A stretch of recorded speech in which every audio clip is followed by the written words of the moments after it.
quick walkthrough and show you guys what's going on here at the shop. So don't let me get you seasick. I'm gonna try and make a smooth transition through the store here for a real quick minute. This is not an advertisement for moonshine, but I gotta tell you guys, I have great friends at Silver dealerships, but this happened to be where I was today when I ran out of time. And Tech Talk Tuesday is live always on Tuesdays, 6 o'clock Eastern, and I am here. So I'm just gonna walk by and show you guys around the store for a minute. Everything's just, this is normal. See here, they even have football on the TV. And this is part of their showroom. Pretty cool looking place. I'm walking through the shop, walking through the store. Hi, y'all. So, as you know, Tech Talk Tuesday doesn't change its schedule for anybody or anything or anywhere. So, we are walking through the store right now. Do a quick pass through here and show you all in the shop. It's very, very busy here, guys. Everybody's getting a lot done or busting their butt getting stuff done. And so it's a lot of action.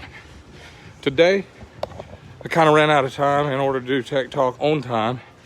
And Buck is in here. Buck has finally got some big enough injectors. So I'm excited about getting to dyno him. And we already kind of got it started with the big injectors in it. But when I dynoed it last time, I was all the way out of injector timing, so we had to go up from 6.2s up to 7.9s. I don't know exactly what they are, but they're the next size bigger. So I'm excited to get to tune it here in a little while. But I wanted to show you all where I was and why it's not a normal deal. But I am going to stick to my schedule on the talking about the subjects that I posted up and printed up. Let me step out the door and let y'all see how cool all the Harleys are here. Man, I'm an engine guy, you know, and it just so happens that the engine stuff that I get to work on is on Harley. So being at Moonshine Harley Davidson, there's a lot of motorcycles here. Check this out, man. They are everywhere. And in here, there's a lot of new and used ones in here. And these are in for service. A lot of work getting done, service. So I'm gonna go into the sales office where I was and talk to you about the subjects that I picked out to talk to you about today on Tech Talk Tuesday, live today from Moonshine Harley Davidson in Franklin, Tennessee. All right, I'm coming back through, going back where I was. I hope you guys aren't getting seasick yet with me bouncing around.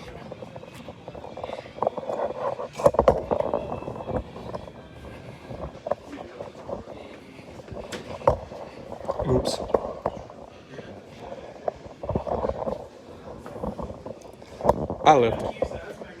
I know, I left the key in there. This is live, hang on a second. Miss Hardy. Miss Hardy.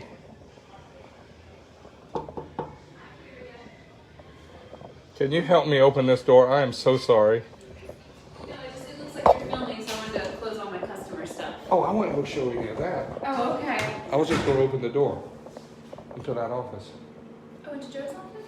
I locked the key in there. You locked my key in there? Yeah.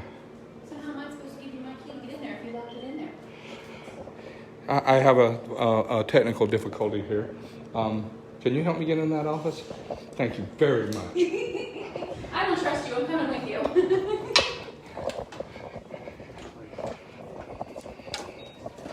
Then you give it right back. Thank you, ma'am. See, she was very nice. She's just like a Nazi. All right, here I am. I'm back in the office. I think this is one of their new finance offices, or it might be an old one. All right, I'm setting the camera up again. You guys know me with a with a cell phone. I'm not the easiest. I don't do really good with that stuff. Everybody's laughing at me. Why y'all laughing at me? Hey, Brad. Hey, Chris. Hey, Sean. Brian. Yeah, that's what retired looks like. Golly, what a great point. What a great point. All right, I'm gonna sit in this chair for a minute. And I'm gonna talk to you for a second. Hey.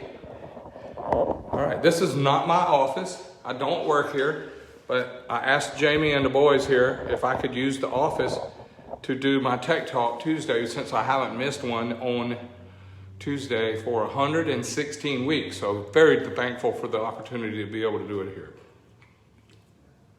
Okay, and they loaned me a whiteboard and some dry erase markers so I can draw these little pictures that I like to draw for you. So my subject today that I decided on was TDC lift. That's top dead center lift at the valve, and why that's important. Also, I wanted to talk to you about the intake valve closing and why that's my favorite event of the 4 events of the camshaft. And end gapping the rings and why. Let's do a quick sound check. Can you guys see me okay, hear me okay? Give me a count back on that. Do the do. Yep. All right, great. Everybody can hear okay. Thank you for the thumbs up. It's beautiful. Very fortunate to be here right now and get to do it this way. All right, coming in late, coming in hot. There you go. Hey, Michael. Hey, Gary. Good job, man. Y'all went fast this weekend, or I guess the war team did. And that lady you're married to, she did good, so congratulations there. Tell Karen I said so. Got to see her in person Friday. Okay, John Davis, how are you, my brother? I'm glad to see you too. All right, TDC lift. We'll focus for a minute.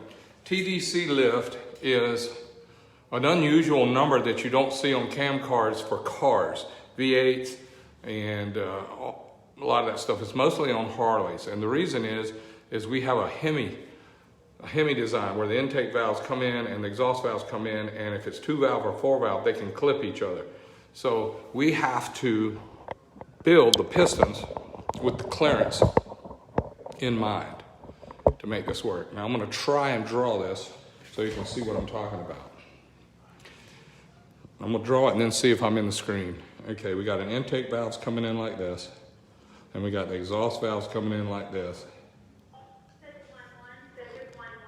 Yeah, and they're calling me on line 1. I don't have enough money to loan you for that, Harley. Please try the next office. Thank you. All right. I'm Buck. The reason I'm here with Buck at Moonshine Harley is they allowed me to dyno it here because they were busy building engines, and I was able to get in here and use their dyno between their jobs. They have some awesome builds going here, and if you ever want to check them out, go on YouTube and look up Moonshine Harley Davidson, Franklin, Tennessee, and you can see how busy they are. Hogs Gone Wild is this Friday and Saturday at Silver Dollar Motorsports Park in Middle Georgia or somewhere over there. I think it's Reynolds, Georgia. It used to be my home track till I moved here. Roger Edgerton and the Hogs Gone Wild team are coming over there to put on a big Harley Davidson bagger drag racing event with lots of motorcycles, and we'll have a lot of friends and stuff. I'm planning on going over Friday and practicing with Buck, so that'll be fun. I ran a 10-10 with Buck over at Memphis, and I hope that since it was running low on fuel, as far as the 6.2 injectors weren't big enough to make, but barely sneaking it through 180 horsepower, I was having to tell the ECU that it only had 5.0 injectors in it to make it flow 100% duty cycle and make the fuel go in. So anyway, back to the TDC lift with a Hemi head. Now this is like a Chrysler Hemi, a Suzuki, a Kawasaki, or a Harley. Now, if this is a 4-valve, you can tilt it on a little bit on axis, and you can see you have 2 intake valves and 2 exhaust valves if you tilt the head up just a hair. And when the cam pushes this valve down and the rocker arm and cam pushes this valve down, they can hit each other.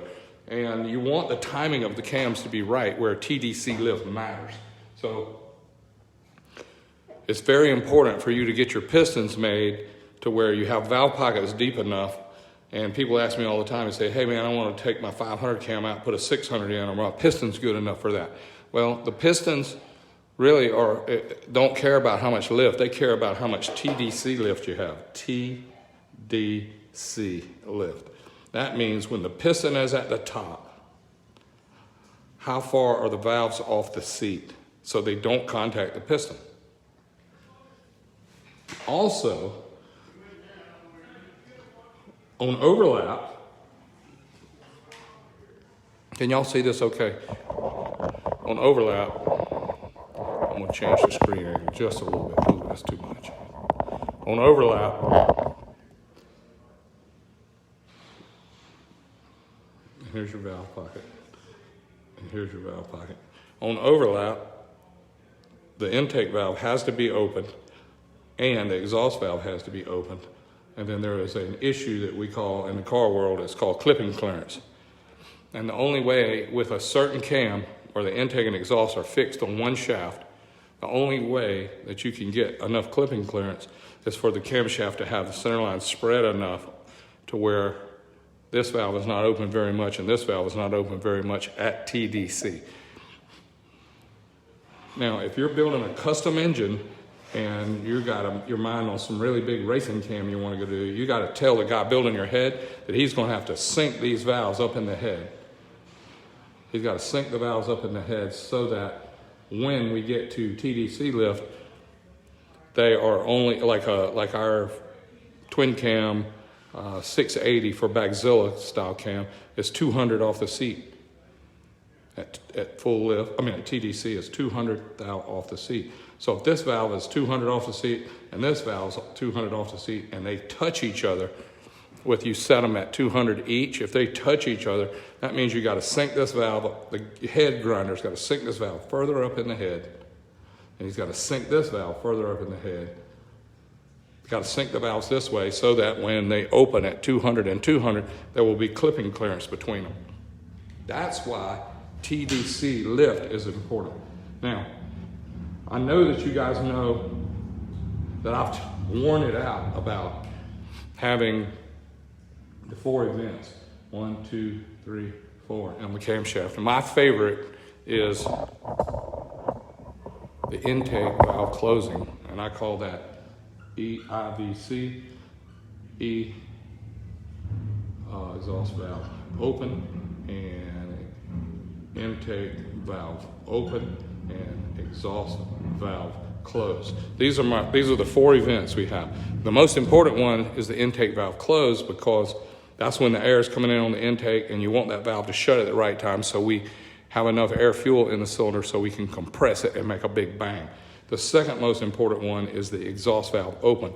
And we really want that to be good because on one of these engines we have a really big intake valve, all of them, and we have a really big intake valve and we have a small exhaust valve. So you can get the air in with the big intake valve in less duration than you can get the spent gases out with a small exhaust valve. So we have to open the valve sooner on the exhaust, and we have to close it on time so it doesn't hit the intake valve on the overlap or it doesn't hit the piston. This is a little bit hard to explain that to you on the board in here, but the 4 events.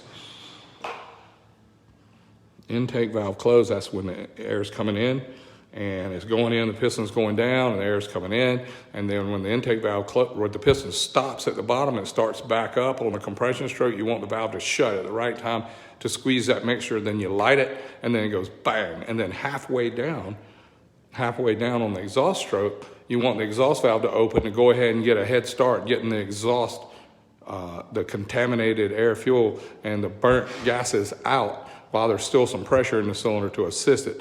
And then the whole exhaust stroke is used for the piston to push the exhaust out, the tiny exhaust valve. So the first thing a man would say to me, why do you run such little exhaust valves? And that's why you have to put these events are so important. Why do you put such a small exhaust valve? Well, we only have this much room in the cylinder, and we can fill it up with intake valve and put the rest in as an exhaust valve. If you did it backwards, if you made this the exhaust and you made this the intake, you would be starving the engine for air at RPM, and you would have to put a really short duration exhaust cam in it to get it out. It's better, and we've proven it for decades and decades, that we do this better by making this the intake valve. and let this be the exhaust valve. That means a big intake and a little exhaust. This is coming in at atmosphere. In other words, if you got a 2990 barometer, the intake valve opens, the only thing that makes this air go in this engine is God's barometer. The barometric pressure makes the cylinder fill up. If you have the piston go down on the intake stroke, if you have the piston going down on the intake stroke and the intake valve is open and it's coming in at barometer, you want this to overfill this cylinder and then turn around and squeeze it and let this valve close. That's what intake valve close is. Now, I've had a couple guys write to me on the internet and kind of fuss with me and say, why are you always talking about intake valve close? Well, it is my opinion that's how we make more power. Just like all the car manufacturers, all the vehicles come with a bigger intake system than they do exhaust. Because this intake is only, the intake valve is only under a barometer, atmospheric pressure to fill the cylinder. The exhaust valve could be under 1,000 PSI of exploded air and fuel to make a big explosion in the cylinder, and it has a real high pressure pushing the exhaust out, so we can use a smaller valve. But we don't want to cheat our capabilities of making more horsepower per cubic inch by putting the wrong intake size and the wrong exhaust valve size, because if you do it right, they're as big as they can be, both of them. And I want you to know that our industry has tried several times to go to a bigger intake valve and a smaller exhaust valve. And you get a point of diminishing return where you keep getting bigger and bigger with the intake, and your flow bench shows you that you're going to make more air. That's really cool. Yeah, that's right. Breaking exhaust valve parts. That's great. So, yeah, I see somebody wrote me on here about nitrous and stuff like that. That changes the world.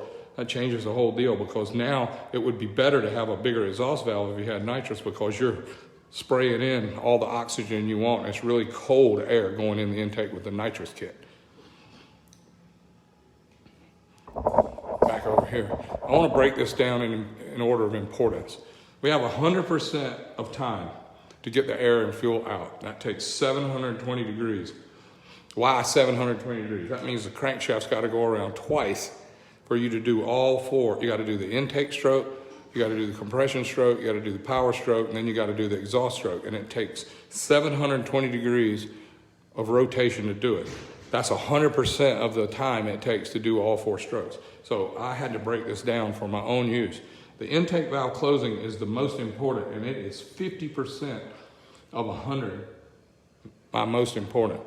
The exhaust valve opening, I'm gonna say it's around 40% most important. And that only leaves 10% for these other two guys, intake valve open and exhaust valve close. These are the least important to me. I'll give intake valve opening, I'll give it say a 4. No, I'll give it a 6, and I'll give the exhaust valve closing 4%. So the people that really obsess over intake valve opening and exhaust valve closing, in my world, it's only about 10% of what's important. 100% is important.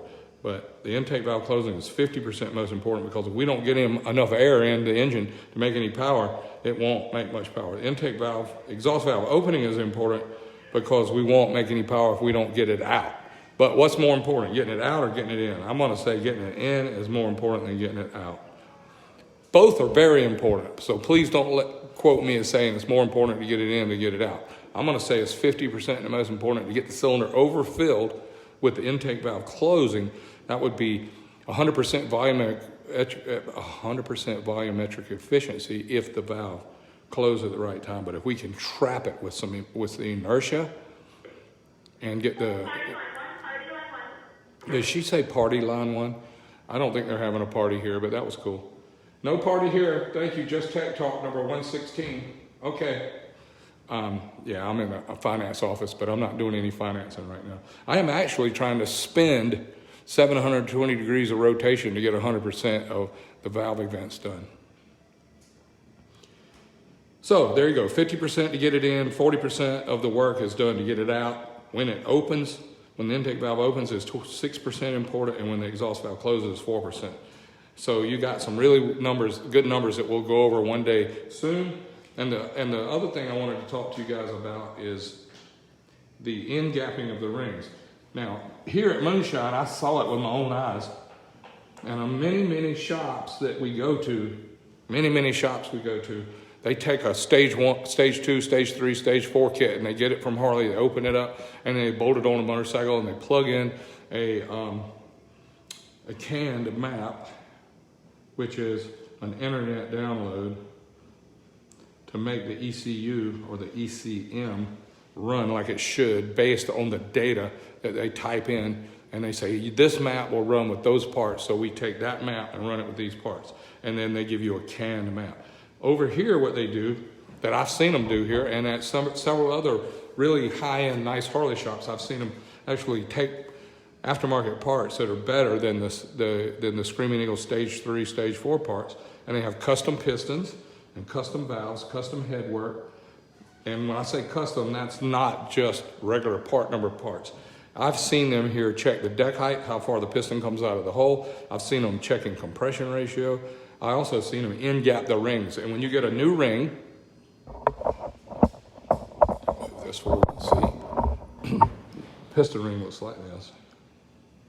And it's about 120 radial width. So this way, side view, this is axial width. That's how thick the ring is, top to bottom. Then we have radial width, which is from the back of the ringland to the outside of the ringland. That's his radial width. So we have axial and radial width. Also, we have a tension. When you take this ring and you put it in the cylinder, the gap closes, and this will be 0 when it's inside the cylinder.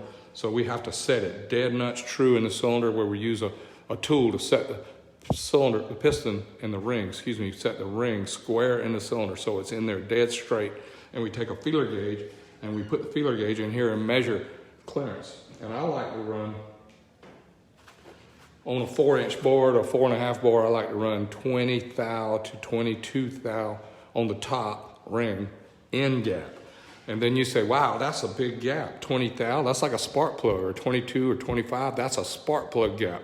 That's a lot of places for the air to leak through. But in a static situation, when your brand new piston ring is sitting in the cylinder and it's cold, and the cylinder's cold, and the ring's cold, it's got a gap here that looks like it's about 22, 24, somewhere in that range, depending on the use. If we're gonna supercharge it or run nitro, we might have to put 40 or 50 thou in gap. If we're gonna run a turbocharged, you might wanna run 8 or 9 thou per inch of bore. If it's pro stock, you might wanna run 4.5 thou per bore. So if you have a 4-inch bore and you run 4.5, that's 16 thou in gap.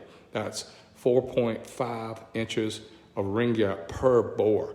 And it's really easy to do with your handy dandy calculator. You just put in the bore and divide it by 4.4, and it'll tell you what your end gap's supposed to be. 4.5, tell you what your end gap's supposed to be. Nitrous, we put a lot more end gap on it. I'm gonna tell you why. When this ring gets hot and you put it in the fire, and the piston's going up and down 100 times a second, and you've got thousands of horsepower going, this ring is growing this direction, and this ring is growing this direction, and the ring gets really hot, and the end gap butts. So if you need 20 thou static, that means at full operating temperature, that means this ring will grow in length, and it will have 0 gap. And people ask me all the time, why don't you run gapless? Why don't you run 0 gap? Well, there is a good place for that. That is an option for you, but we want the lightest ring we can get so that it will follow the piston up and down 100 times a second. Heavy rings keep going because things in motion tend to remain in motion. So if you have a real heavy, thick ring and the piston's going up and stops, the ring keeps going and you lose ring seal. Piston goes down, and when the piston stops at the bottom, the ring keeps going and you lose ring seal. And it has to reattach itself 100 times a second. So we want a really nice, lightweight ring that is not too thick, not too heavy, and it will conform to the cylinder wall and grow in length and close that gap up to 0. Now, this generates tons of questions, y'all. All of these ideas generate tons of questions because this is not just a simple draw it on the board and get some good answers. So I wanted to share that with you. Please follow up with good emails, follow up with good questions on Instagram, sometimes on Facebook. You can instant message me, you can email me, george@starracing.com. I am not here doing moonshine commercials for the Harley Davidson shop here, but I am very thankful. Bumpus here in town has also let me use the dyno to tune Buck, and they're a great team to work with too. So they're competitors, but I get along good with both of them, and I'm not pushing one over the other, but I am very thankful for Moonshine today for letting me come in here and work the Tech Talk number 116 out. So more or less in gap on the M8 versus, no, it's actually, great question, Scott. The bore size matters. So if you're gonna run gasoline, 93 octane or leaded gasoline, you're gonna wanna run a really nice tight end gap, but the ring is gonna grow in length and close that gap up. So we gotta make sure we maintain that clearance. And it's just like, it's static. It's like setting piston to wall clearance, where we micrometer the piston, we bore the cylinder diameter, and we set the clearance piston to cylinder at a certain number. That's static, so that we have zero clearance in a dynamic state, where the piston grows really big, the cylinder grows big, and it's not wiggling around in there. But when you take a cold piston and you put it in a cold cylinder, it rocks around a lot because it's got to have expansion room, because the temperature, pistons are glowing red, orange, they get so hot. And the combustion pressure from sucking the air and fuel in, or having it fill with the atmosphere, and then squeezing it and lighting it and bang, and then blowing it out on the exhaust stroke, all of that creates so much heat. And the only way we can get that cherry red piston to get the heat out is through those rings. Those rings have to take all that heat and transfer that temperature into the cylinder walls. And on a water-cooled engine like a V8, the cylinder walls are cooled by water. On a Harley M8 twin cam, we've got fins on the cylinders because it's an air-cooled engine. And that's my story for the day. It was a little bit helter-skelter. I was kind of jumping around. I kind of got a little out of sorts because I was right in the middle of a dyno session. But this will be 116 times in a row. No matter where I am, no matter what I'm doing, we stop, we jump in where we are, and we try to bring Tech Talk Tuesday to you live at 6 o'clock. I don't know exactly what time it is because this office is so new, it doesn't even have a clock. And I'm talking on my clock, so I can't see the time. But anyway, thank y'all very much. May God bless y'all. I am thankful for you guys coming in to watch. I put up a lot of information. About what we were going to talk about today, and I tried to stick to that a little bit. But I'm looking forward to feedback on this so that we can carry these notes further, and I can share some information, because the reason I know these things are what I think I know based on experience. I burned up a lot of parts. I blew up a lot of pistons and heads, learning about piston to head clearance and learning about piston to valve clearance and learning about valve to valve clearance. I stuck a lot of parts, broke a lot of parts, and then ran over them. Boom. Just because I blew them up. The pistons, burned them up, learning. And my claim is I learned all this the hard way. I didn't read it in a book. I didn't look on the internet. I am now adding it to the internet based on the parts I ran over and paid for in my lifetime. I paid for so much stuff when we were racing professionally that my credit card was on fire, and Jackie had to get me 4 credit cards, and I had to put intercoolers on them. Some of them were air-to-air intercoolers, and some were water-to-air intercoolers, in order to cool off the credit card while I was just steady blowing money through there to try and keep up with the fantastic Vance and Hines team and their resources as well to learn what we've learned. And thank y'all for watching. Like I said, God bless y'all. Look forward to seeing you at Tech Talk number 117. And I am, if the God willing, the creek don't rise, I'm gonna go to Hogs Going Wild and in Silver Dollar in Reynolds, Georgia this weekend, and try my best to run Buck. I hope maybe the weather given and this old man can make it leave. I might be able to go a 990 something. That'll be fun. And I hope to show you Buck and do some live videos from there as well. So thank you for tuning in. I'm very blessed and thankful. And talk to you soon. Please write me. Please give me feedback. I need it in order to know what to do to make this more fun for you. May God bless. Bye.